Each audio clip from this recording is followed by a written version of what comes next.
important for Oxbridge, as I will point out later, that you show a deep passion and engagement with your chosen subject beyond what you have done at school. And therefore, any opportunity to research would be excellent.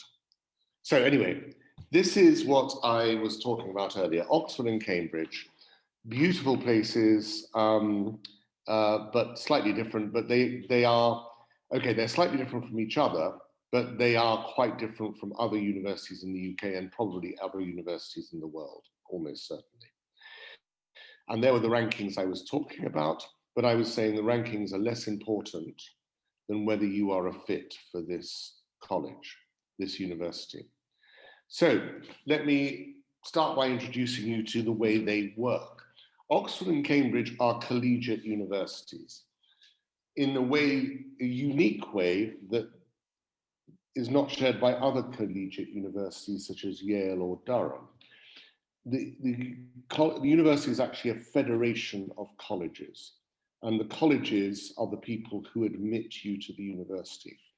So although if you went to Yale, you would be a member of a college, if you went to Durham, you'd be a member of a college, you'd be admitted by the university and then allocated to a college. In Oxford and Cambridge, that's different. You apply to a college, the college admits you, then you're a member of the university. And so there's a picture on the left of the centre of Oxford with the Radcliffe Camera, which is where the Bodleian Library is, the university library. And I'll come back to this again, but Oxford and Cambridge, along with about 3 or 4 others in the UK, are what are called copyright libraries, which means every book that is published in the UK, a free copy has to be sent to Oxford and Cambridge. So it's got everything that's been published in the UK for over 100 years. And then there's a map of Cambridge to show you where the colleges are. So the university is made up of a number of colleges. So King's at Cambridge, Magdalen at Cambridge, Magdalen at Oxford, Christ Church of Oxford. Each university has about 30 colleges. They're not all the same. Some are more traditional, some are less traditional, some are modern, some are, go back to the 12th century. They vary in size. The smallest college, I think, is Corpus Christi in Oxford, which is about 250 undergraduates, whereas St. John's in Cambridge is 900 undergraduates. So but they're still quite small communities. And you apply to the college. If you are admitted by the college, you'll automatically become a member of the university. So the features of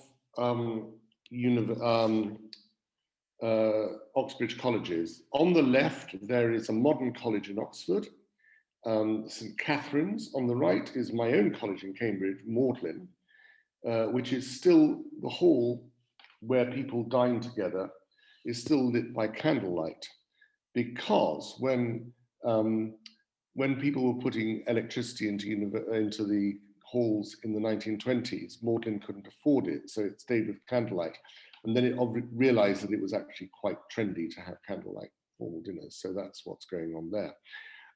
But the interesting thing about Oxford and Cambridge is that it's centered on a medieval tradition of eating together. The community eats together. The undergraduate, postgraduate, and teaching staff are all there having dinner. I mean, if you go back, you see the teachers are sitting at the top table with much better food, but I mean, the food's quite good anyway. And it's the center of college life. You eat together and you regularly find yourself sitting next to students who are doing something completely different. So you're reading English and you might be sitting next to somebody who's reading economics or physics or whatever. So it's a great way of expanding your education beyond what you're doing in the classroom. The tradition in Oxford and Cambridge is that they're built on around square buildings with an open space in the middle. In Cambridge, they're called courts. In Oxford, they're called quads. On the left is Trinity College, Cambridge. On the right is Christ Church, Oxford. And if you look at the Oxford one in particular, it's quite obvious that there are lots of places where rooms for living in, and people live around these courts or quads. So students eat, sleep, work, socialise, and are taught in college. That's the centre of your life. And lots of colleges, as the ones here, have beautiful old buildings, and though they have modern buildings as well, and there are some modern ones. So St Catherine's at Oxford and Fitzwilliam at Cambridge, to name but two, are colleges that were built in the 20th century and therefore have modern buildings. But, you know, Trinity goes back to the 15th century, Christ Church goes back to the 16th century. There are some colleges that go back to the 12th. The centre of teaching at Oxford and Cambridge is the supervision or tutorial. So in Cambridge, they're called supervisions, in Oxford, they're called tutorials. And what happens is every week you are given a task, or 2 or 3 tasks. If you're a humanities student, you may have to write 1 or 2 essays and be given a huge reading list to write the 1 or 2 essays. If you're a mathematician or scientist, you'll be given a series of problems to solve. And then at the end of the week, having worked on these, you will come back to this rather intimate setting in your own college, probably, though you might be sent somewhere else, where you will be discussing what you've written and the problems you've done with a teacher, a don, who might be a world-renowned expert on the subject. You do get taught by PhDs and students as well, but sometimes the people you are being taught by are the people who know most about the subject in the world. And that's what's unique about the Oxford and Cambridge system, the supervision tutorial. But as I said, you live in college. The college is the centre of your life, and you will have a room, sometimes 2. Sometimes you get given 2 rooms, a bedroom and a sitting room. And some of them are modern. Even the old colleges have modern buildings. Some of them are ancient. But on the whole, you live in college for most of your time at university. But sometimes, for instance, in the centre of Oxford, there are lots of colleges which are quite small. So their extra accommodation is a little bit further away from the college. But on the whole, you get to live in college for most of your time there. Each college, because this goes back to the Middle Ages and they were religious institutions to begin with, each college has a chapel. Though chapel is not compulsory and hasn't been for 100 years probably, but chapel is obviously often the centre of the cultural life of the college. They maintain choirs and music goes on there. And often the chaplain is charged with the pastoral oversight of students, but in a non-denominational or non-confessional way. So it doesn't matter what religion you are, the chaplain would still regard him or herself as responsible for you and would help you if you have problems. Each college, and that's the great thing about Oxford and Cambridge, is that because you're in a small college within a larger unit, they all have their own drama and music societies. So if you're not a world class or a national class musician or actor, you'll still find opportunities to participate in the college or music or drama. And the same will go for sport. So each college maintains its own rowing team, its own rugby team, its own soccer team, its own netball team, its everything you want to talk about. And they play the other colleges. If you're a more elite athlete, there will be opportunities to play for the university. But if you're just an ordinary athlete who likes competing, there will be plenty of opportunities to do so. Nearly everybody at Cambridge or Oxford at sometimes has a go at rowing. It's the most sociable sport. Though people give it up. The people who give it up usually do because the training happens at 6:30 in the morning. So not everybody can cope with that. So as I say, each college runs teams. and rowing is very popular. So those are the colleges. The university exists as a federation of colleges. It's quite difficult to point to a building and say, there's the university. But on the left is the Senate House at Cambridge, where you get your degree finally when you graduate. And on the right is the place in Oxford where you get your degree when you finally graduate. The university, however, appoints professors and lecturers and has an additional important role in teaching and learning. So, for instance, you will go to lectures which are organized by the university and lab sessions which are organized by the university. So the lectures are not compulsory, but they're highly advised, and the lab sessions are compulsory. Humanities students should expect to attend 2 or 3 lectures a day, and in addition, science students have to spend 3 or 4 afternoons in the lab every week. So the university also organizes the exams. So whichever college you're in, you have to take the same exams as everybody else. And there on the left is the people at Cambridge taking exams. In Oxford, they would actually be wearing gowns and white tie and black suits, but that doesn't happen at Cambridge. On the right, there's somebody at Cambridge receiving his degree from the Vice-Chancellor.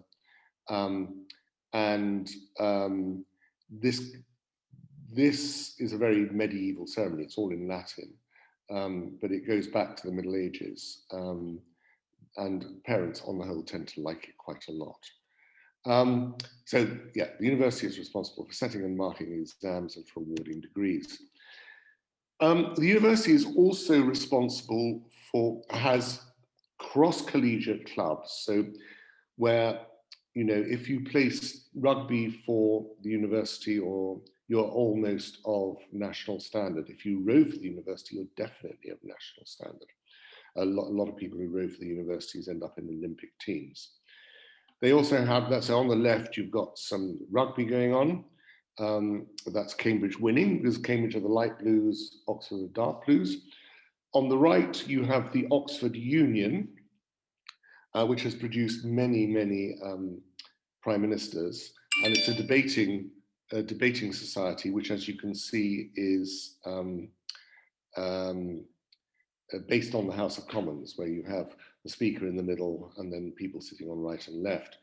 I like this picture particularly because the young man on the right of the chairwoman is a former pupil of mine, former student, who actually went to Oxford and read theology and became Vice President of the Union. And that's something I'd quite like to point out about Oxford and Cambridge, is that it doesn't really matter what you study. The fact that you've studied in Oxford, Cambridge tends to have a great effect on your career. So this young man studied theology, got a first, that's the top degree, and then was immediately recruited into one of the Magic Circle law firms in London, top 5 law firms in London. So from theology to law in one simple leap. So boat race requires students to be of national or international standard, and there are lots of university-wide clubs, and there are lots of things you can join where you will meet people from other colleges, at which you will also meet them at when you are at lectures and other academic functions. So this is the old one, because the new one is on my new computer, but basically what you need to get in, you need to get very good GCS or MYP grades, and if you're not doing GCS or MYP, your transcript, your GPA has to be good. And then your predicted grades or your actual grades for your APs and SAT have to be very good. So Cambridge requires, for instance, 5 APs at grade 5. And so those are the first hurdles that you have to cross. You have to have a very good academic record in your school. And it doesn't matter which school you're in, and that you have to work out what you need to do to get into Cambridge or Oxford. Then you have to write a personal statement which explains why you're interested in your subject. Because, as I shall explain later, they're really not interested in anything else except how good you are at your subject. That's the only thing that's important. And that you're really passionate about it. One of the interesting things about Oxford and Cambridge, you are admitted to the university, not by admissions professionals, as you would be in Harvard or Yale, but by the actual people who are going to teach you. And they will be the people conducting the interview. So they've got to be convinced that you're going to be interested in the subject and you're going to be interesting to teach. So you've got to show a real interest in the subject. You have to have a reference from your school. You have to have probably admissions tests. Not every subject has admissions tests, but a lot of them do. Sometimes you have to submit work that you've done during your time at school, and then there are interviews. So for instance, at Cambridge, if you haven't taken an admissions test earlier, they might give you a test when you come for interview. Normally interviews are in person. Obviously this year they're not, but normally they are. So this comes back to what Jonathan was saying. You've got to show your passion for the subject, and that includes further reading and research and any other relevant experience. So for instance, if you're a historian and you've spent your summers working in a museum, that's very interesting, or in an archive or something. Or if you're a biologist and you've spent your summer doing research in a lab as an intern, that's also very interesting. Then there are tests. The tests that they give you are designed to show your thinking ability, not your knowledge. So you have to apply what you've learned at school and in novel situations. So here we have the history aptitude test for historians, the English literature aptitude test for English students, the physics aptitude test for physics students and for engineers, the maths aptitude test, and the thinking skills assessment, which many courses, I mean, the famous PPE at Oxford, economics and management at Oxford, geography, psychology, lots of other tests, courses at Oxford use the TSA. And as I said, who admits you? The people who are going to teach you. So they're looking for high previous academic performance, a passion for the subject, which you can show by having done lots of extra reading, not in the last 2 weeks before your interview, but from grade 9, 10 onwards. I always start Oxbridge preparation, formal preparation at the beginning of Christmas or after the second semester of grade 11, but there are certain things that if you haven't done already, it's going to be too late. And they're looking for teachability, which is an odd word, but that is the ability to think outside the box, not just to parrot the things that you've been taught, but actually to take on new ideas and develop them. And they are not looking for extracurricular activities of any sort. So this is completely different from applying to the Ivy League in the States, where they are absolutely interested in that. It makes no difference to them whatsoever, except in the sense that if you are getting really high grades and also playing football for the first team at your school or rowing or doing drama, it shows that you've got extra capacity, that you're able to do both at once. Okay, but they're not actually, they will not admit you because you're a soccer player or a drama, an actor or whatever. They'll admit you because you are really good at your subject. So they score you on the things that you have to submit. So the entrance test, which I've talked about, the bottom 20% is eliminated at this stage. They'll look at your personal statement to see if you match the criteria that they want. They'll look at your reference to see if that it's supportive.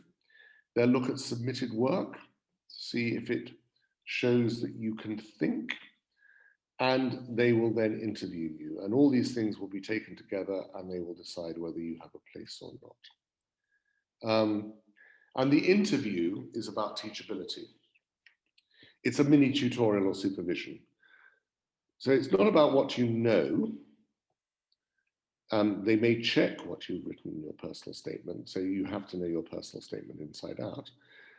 But they'll give you something you've never seen before and ask you to make sense of it. And they want to see whether you can make sense of a difficult new material. And they won't let you flounder. They'll say, they want you to hear you thinking out loud. And then they'll say, okay, that's interesting. Well, what if I told you this? How would that change what you're saying? So they want you to take on board new material and incorporate it into what you already know. Because that's what you will be doing for the 3 years you're at Oxford or Cambridge. Every tutorial supervision will be about that. So, are you a fit for Oxford and Cambridge? Are you passionate about your subject, and have you been passionate for a long time? And if you're not, it will come across. So, it's liberal arts and sciences. I mean, you have to apply a specific subject, but it's not vocational. The only vocational course a purely vocational course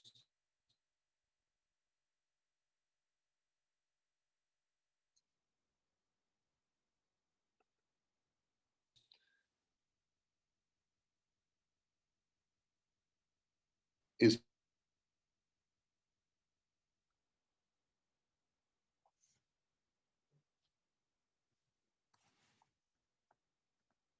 medicine.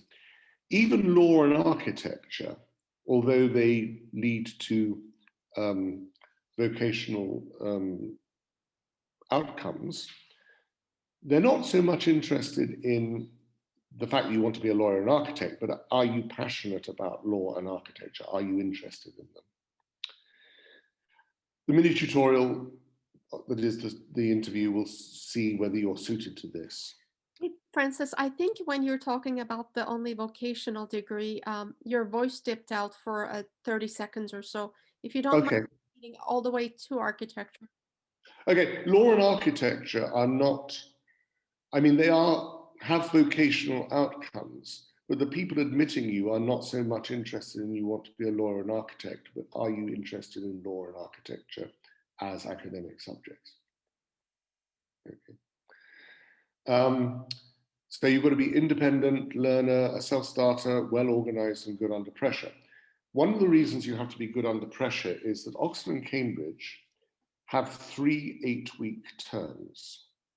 So you're at university for less time than you are at any other university. But they manage to cram more work into that time than most other universities in the UK, at least. So you've got to be good under that pressurized system. So when I was an undergraduate, every week I would be given a page-long reading list and a question and be told to come back with an essay in a week. And then all the lectures and all the other things you had to do. So, you know, it is demanding.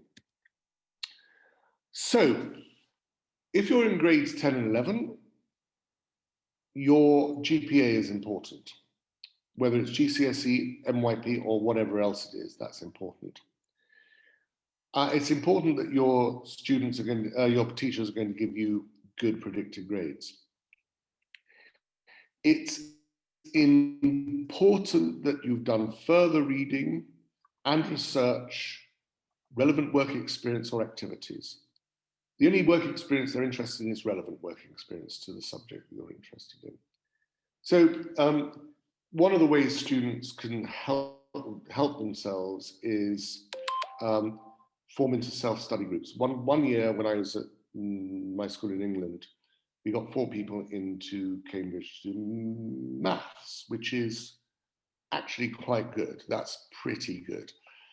And the reason these 4, and they were all boys, 4 boys got in is that every week they met for a year and gave each other difficult problems to do, and they practiced doing the problems in this sort of unseen situation. And also, you know, there are lots of, apart from reading books, there are lots of other things, podcasts, and there are lots of suggestions on the Oxford and Cambridge websites about things you can look at. It's a particularly good series of programs from the BBC, which you can get on the BBC iPlayer, called In Our Time, where every week there is a different intellectual topic covered. And start looking at what you're going to put in your personal statement. Then in grade 12, you should in August finalize your personal statement. Make sure you register for the entrance tests if necessary. If your school doesn't do it, you've got to do it yourself. It's usually done at the British Council in your country if your school doesn't do it. And then there are separate arrangements for LNAT, which is the law test for Oxford and a lot of other UK universities. Cambridge has its own law test, and BMAT, which is the Oxford and Cambridge medical test. Prepare further reading, make sure your application gets in on time. Cambridge has got an extra application that you have to do. And then on the first Wednesday or Thursday of November, there will be the entrance tests. Then, and all of these things we will help you with if you decide to work with us. First round of external mock interviews in late October, mid-November, second round of external mock interviews. And these mock interviews, basically we get people who are studying at Oxford and Cambridge, who are doing PhDs or masters, who've been through the system to give you a mock interview. And then they give you feedback. So, and it basically what this helps is that you get used to being spoken to be somebody you don't know, and the sort of things they're going to ask, but you learn to be confident in the system where you have to speak out loud your thoughts and listen very carefully to what they're saying so you can incorporate it. In early December of grade 12, there will be interviews, which are 3 or 4 days in Oxford, because you will be interviewed by different colleges. In Cambridge, it'll just be 1 day, because they have a different system of swapping people between colleges if you don't get into your first college. In early January, you will you get your offers or rejections. So, and at Cambridge, there's a thing called the pool. So if your first college doesn't want you, you may be offered to other colleges, and then you might get an offer from a different college. So I hope I've made it clear that there is a difference between the Ivies and other elite universities and Oxbridge. Oxbridge is only interested in your academic potential, not in anything else. So although the profile of the people who go to Harvard and Cambridge will be very similar, and because most people who go to Cambridge do other things, you know, they do row in the first aid or play rugby for the school or whatever it is, it's not what they're looking for in the admissions process. So to ask yourself, why do you want to study your subject?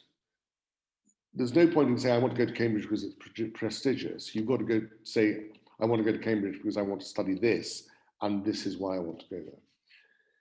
So, for instance, if I were to ask you to tell me something about the subject that is your subject is in the news at the moment, would you be able to do that? Are you following things? You know, what was the last book you read for fun? They might ask you that at some point. So that's it. If I may ask a question. Yeah. So obviously there are multiple Turkish students at different schools. Yeah. Turkish students that you're working with, we're working with. Any observations as to what in particular folks here should be paying attention to? So we have students from a lot of students from Robert College and Achu and Sev and Pierre Loti and some others here that you'll Okay. recognize. The most important thing is that you are interested in your subject. That is the most important thing. Once you've decided that you want to go to Oxford or Cambridge, then we've got, and it will be different from each school, we've got to look at whether your diploma is accepted or not. And if it isn't, what steps we can take to mitigate this, so by taking APs or whatever. But however good your results are, if you're not interested in your subject, you will not get in because they will see through you. That's the most important thing. And so the first thing is, first the passion, then work out what to do with it. So, and also to remember, it's not on the whole vocational. I mean, there's engineering as well, but they're actually interested in, are you interested in the science of engineering? Not that you want to be an engineer. Are you interested in legal theory rather than do you want to be a lawyer? Are you interested in architectural theory rather than do you want to be an architect? That's the difference. So yeah, so any school, it doesn't matter which school you're at, once you've decided you want to do this, then we look for the pathway to work out what you need to do. So as I said earlier, the earlier you start, the better. Perfect. We will start to take questions, but I just wanted to add one thing. The topic of this webinar is Oxbridge, and it's super complex, super different. It's one-off compared to all our admissions for other countries and other places, as you all know.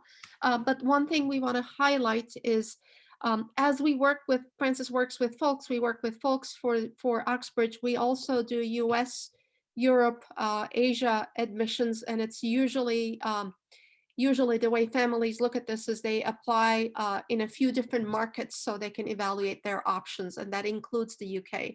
So just think of it in the broad context, and if you want to reach us, you can go to Instagram, Admittance Education, just message, or to our website and just send us a message anytime you want. I'll leave it at that and turn to Q&A, and please feel free to ask in either language and we'll translate for you. And you can take yourself off mute if you have a question. Okay, I do have one in writing in Turkish, so let me translate this. This is from Ahmet. It says there was a representative of Oxford University, and they recently did a webinar, apparently, and they indicated that if you're an AP student, that they don't look at your GPA. And obviously, with so what do you think about that, and can we comment on that? Yeah, so they don't. They will have a each university has a particular entrance requirement for different systems. So if you're an AP student, it'll be 3. At Oxford, I think it's 3 APs at 5. At Cambridge, it's 5 APs at 5. And at Oxford, it will be 3 APs plus an SAT score, perhaps. But so your Turkish GPA won't be important. So that's true. And actually, Oxford, I don't think anymore accept any of the Turkish diplomas. So you have to have APs instead. Yeah, a lot of questions coming. What is a SAT score you think will be like a minimum for either school? So it's something, I mean, they're published on the website, but it's something between 1480, 1460, 1480, Okay. 1500, something like that. So depends on so for Cambridge, if you're doing anything involving maths, it's got to be 1500, so economics included. But if it's something else, it may be 1480, 1460, but they're all on the website. So Perfect. I'm bombarding you, but just reading these through. asking about IB requirement for an IB diploma. Okay, so it will depend again. At Oxford, for a humanities course, the minimum is 38, and the offer will be 38. Mhm. For then some subjects will be 39, some subjects will be 40. Cambridge ranges from 40 to 42. Okay. And so, yeah. And sometimes, if you're predicted at Cambridge, if you're predicted higher, they may make you a higher offer. Whereas at Oxford, there is a standard offer, and if that's what the offer is, that's what you'll get. At Cambridge, they might say, "Oh, you've been predicted 44. We'll offer you 44." So that's a slightly tricky area. Um, can you, Francis, could you, I'm just translating the questions. Can you talk a little bit about which APs? Um, Sorry. which APs they would. Oh, again, it will depend on the subject you want to study. So if you want to do engineering, you've got to have plenty of calculus and physics. If you want to do natural sciences, you need to have calculus, physics, chemistry, and or biology, depending on whether you're a biological natural scientist or a physical natural Yeah. scientist. It's not just. Normally, you should have an AP in the subject if it exists that you want to study. So if you're a historian, you should have AP in history. If you're an English literature scholar, you should have an AP in English. But there are some courses that don't have school subjects. So law, you need at least one where you have to write essays and do analytical work on texts. Perfect. So in essence, what you're saying is not only do you have to have the minimum number of APs, but the APs that you do take need to be relevant to your. Absolutely, yeah. Okay, and there were a couple questions around. Is this like in the US, the people take the SAT several times to achieve as high a super score as possible. Does that same logic apply to if you have more APs, is that better for either? Yeah, good question. You can take them again, but you have to declare every time you take them. So they have to be all on your UCAS form. Basically, having Cambridge, having 5 APs at 5 is not going to get you in. It's the first hurdle. So as long as you've achieved your 5 APs at 5, you would be better off doing the extra reading, the research, and all the other stuff that you need to show that you're passionate about the subject, rather than piling up lots of results. That's not going to help. And especially if some of the results are lower. So I would concentrate on getting 5 APs at 5, and then developing your knowledge of your subject through other ways like doing research or the capstone project or whatever it is. And on that note, it does appear, the interview process is truly unique, and one have to know what to expect. So come and prepare with someone so that you will have as high as possible a chance of being considered, right? So that's what I've always done with my students, is to have two mock interviews spread apart, so you've got time to absorb the feedback from the first one, so you know what you're doing for the second one. So every student who prepares through this process gets interviewed exactly as they would by these two universities, and they get thorough feedback just as the interviewer would evaluate them and have a chance to internalize it, to discuss it with us, and therefore be prepared. So it's quite difficult to prepare otherwise. Yeah. And I think it's the two most crucial things are getting your personal statement right, and that depends on having a genuine interest in the subject, and learning how to do the interview. And it's entirely different from the US essays per se. It's not a reflective. Oh, completely different. Absolutely, completely different. Yeah. So anyone want to take themselves off mute? I know there are lots of people with really good English here, so we want to hear them. Anyone want to ask other questions? We're all quiet today. Okay, so let me just offer, Jonathan presented Erudiat in the beginning. Did you want to add anything, Jonathan, or there might be, oh, there was one other question, actually, if you could all stay on. There's a question on scholarships at Oxbridge. It's very small. There are scholarships, but they're few and far between. There are certainly some at Cambridge. There's one scholarship at Oxford for one Turkish student, which is a full ride. But I think there's only one.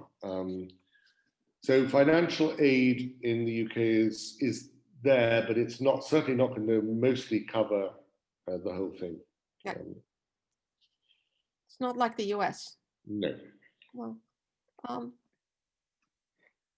so any questions on either one? And Jonathan, we kind of passed your section pretty quickly in the beginning. Was there anything you wanted to add and offer to the group on your program? Absolutely. I'd be happy to answer any questions that might come along if anybody has anything. I actually think one of our students is on the call right now. Ed, are you there? Yes, I'm here. Hi, how are you?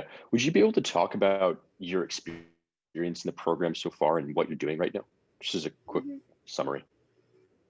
Yeah, okay. So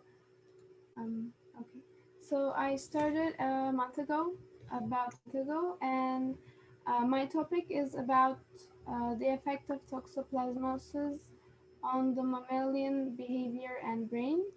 And I'm still working with a professor who graduated from Columbia Medical School and Presbyterian Medical School. So it's a great thing because I get to work with someone who has experience in both US and Turkey. And besides like gaining experience in my field of interest, I also learned how to do research and the techniques that are involved in doing your research. So I think that is a very valid information because you can use it in any kind of research. And that's like a key background information. And at last, I would like to say that it helped me. I think it will help me a lot during my admission process because by giving me an edge at admission and by giving me the opportunity to immerse in the topic I'm interested in so that I can speak about it in my college interviews or in my essays. Thank That's you. awesome. Thank you. Thank you very much. And I would just like to say that would make a great paragraph in an Oxbridge personal statement. But thank you again for letting me take the time to come here and talk to you guys a little bit. I'll turn it back to you now. Ed, thank you very much. Appreciate the help. Thank you. Thank you both. Barto is asking a really good question. He says, is there a difference among the various colleges in terms of their ranking? Who should he? Well, yes, they rank differently every year because they're ranked every year by how many firsts, how many 2-1s, but it changes every year. And some of them are much wealthier than others. So, for instance, Trinity in Cambridge and St. John's in Oxford have got huge amounts of money. Some other colleges are less wealthy. But basically, I would not worry about the ranking. I would worry about whether it's the right fit for you because they have different atmospheres.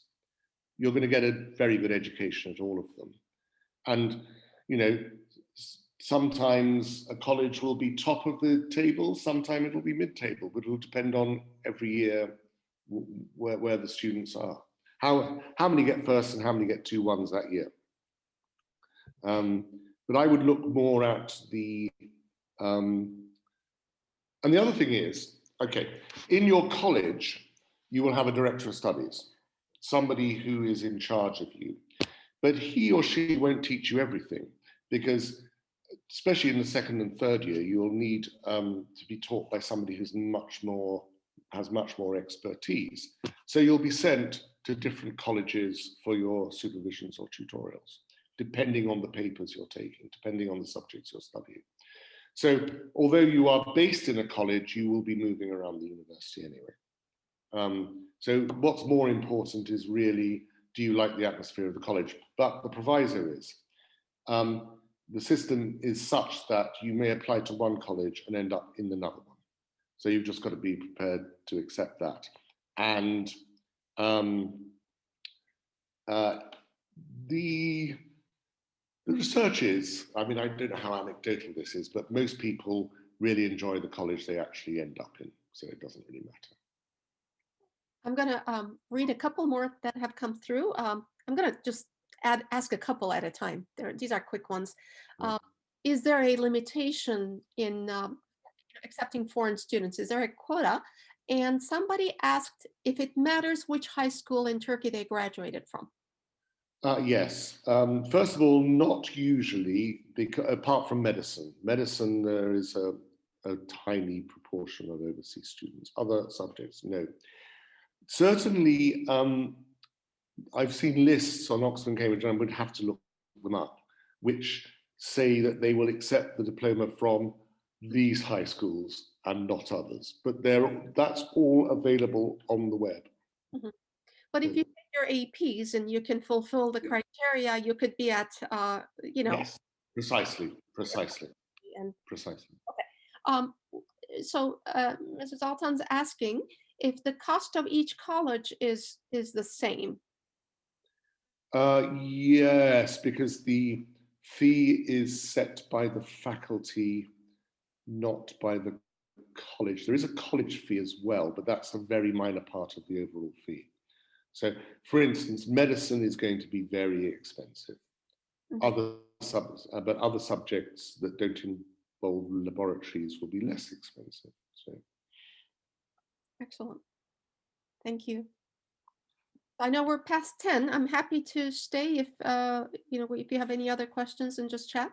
You can remove yourselves off mute if you'd like to, or turn on video if you'd like to. If you want to ask other questions, we're happy you're still here. So that means there's interest for any one of us. For Francis, or for Oxbridge, or for Erudiat as well. Sinan, I see you. Do you have any questions? Happy birthday. Yeah, I have one. So sorry if you already mentioned that and I missed it, but I was wondering if there's like a, like in our application, is the GPA more important than like our APs and like generally portfolios and stuff? Like, is there like a balance in all these like different things we got to do to get it? And when you said portfolio, do you mean architecture? Oh yeah, but like I think other departments also want some work like prepared. Fine art at Oxford might, but it's almost impossible to get in to do fine art at Oxford without having done the foundation year somewhere else anyway. It depends. Okay, if the university is accepting your high school diploma, then the GPA is important. If they're not, they'll want to see what it is, but they will be looking at your APs instead, because we know that APs are accepted. Portfolio is required for architecture, fine art at Oxford. Portfolios they're very important for those two subjects. They ask you to submit work, but that's one of the 8 things they're judging you on. So it's not that important. I mean, it's important, but